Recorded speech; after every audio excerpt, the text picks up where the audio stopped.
अस्सलाम वालेकुम नाज़रीन मैं डॉक्टर मंसूर अब्दुल्लाह। नाज़रीन ये नौजवान छोटा बच्चा मेरे पास मौजूद है। अब्दुल हादी इस बच्चे का नाम है, 9 साल इसकी उम्र है।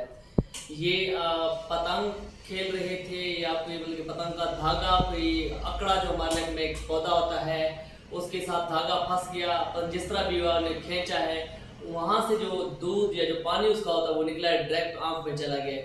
अब इस आँख बच्चे के जो आँख है इसमें 100% नज़र नहीं आ रहा, नज़र इसका थोड़ा सा धुंधला है। क्यों? क्योंकि इसकी आँख में बहुत कम चला गया है।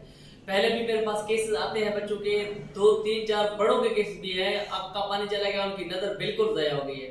अब ये वीडियो बनाने का मकसद ये है कि हमारे इलाके में जो तौसा है या इसके इर्द गिर्द बस्तियाँ हैं वहाँ पे ये पौधा बहुत ज़्यादा मिकदार में पाया जाता है। स्पेशली तौसा के जो देहाती इलाके हैं उन इलाकों में बहुत ज़्यादा पाया जाता है। और ये जो पौधा है इसका जो दूध है या इसका जो पानी है आंखों के लिए बहुत ज़्यादा खतरनाक है।